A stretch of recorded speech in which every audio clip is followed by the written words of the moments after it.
படுக்க வைத்தும் ஜெயராஜ் பென்னிக்ஸை போலீசார் தாக்கியுள்ளதாக சிபிஐ தாக்கல் செய்த குற்றப்பத்திரிகையில் குறிப்பிடப்பட்டிருக்கிறது.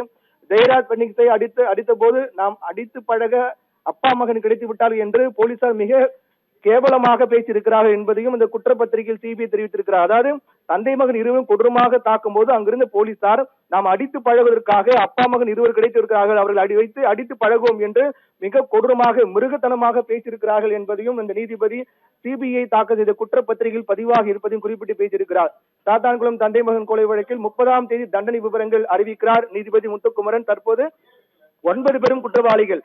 நீதிபதியுடைய தீர்ப்பு, அதே போன்று சிபிஐ தாக்கல் செய்த குற்றப்பத்திரிகையில் இடம்பெற்றக்கூடிய அம்சங்கள் ஒவ்வொன்றும் பார்க்கும்போது மிகவும் மனதை உருக்கக்கூடிய வகையில் மிக கொடூரமான ஒரு நிகழ்வு நடைபெற்றிருப்பது என்பது வெளிச்சம் போட்டு காட்டுகிறது. குறிப்பாக அங்கு இருக்கக்கூடிய போலீசார் கூறியிருக்கிறார்கள், தந்தை மகன் இருவர் அடித்து துன்புறுத்தும் போது நாம் அடித்து பழகுவதற்காக தந்தை மகன் இருவரும் நமக்கு கிடைத்திருக்கிறார்கள், அவர்களை வைத்து அடித்து பழகுவோம் என்று போலீசார் ஈவிரக்கமற்ற முறையில் பேசியிருக்கிறார்கள். ஒன்று. மற்றொன்று, தந்தை மகன் இருவரையும் தாக்கும் போது உடலில் ஏற்பட்ட காயங்கள் மிக தீவிரமான பலத்த காயம் ஏற்பட்டிருக்கிறது. அதனால் ரத்தக்கரையாக அந்த ஆடை முழுவதுமே ரத்தக்கரையாக மாறி இருக்கிறது. அந்த ரத்தக்கரை படிந்த ஆடையை கழட்டி விட்டு தந்தை மகன் இருவரையும் பார்க்க வந்த உறவினரிடம் கொடுத்து விட்டு அதை குப்பை தொட்டியில் போட போலீசார் கூறியிருக்கிறார்கள். மிக கொடூரத்தின் உச்சமாக தான் பார்க்கப்படுகின்றது.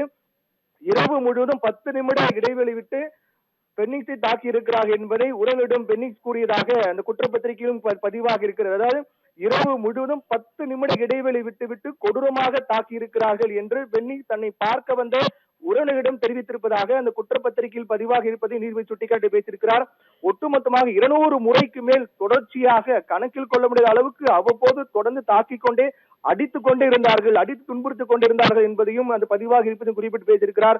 அதே போன்று ஸ்ரீதர், அதாவது காவல் ஆய்வாளர் ஸ்ரீதர் அடிக்க சொல்லிதான் மற்ற போலீசார் அடித்தார்கள், காட்டு மிராண்டித்தனமாக தாக்கினார்கள் என்பதையும் பதிவாக இருக்கிறது.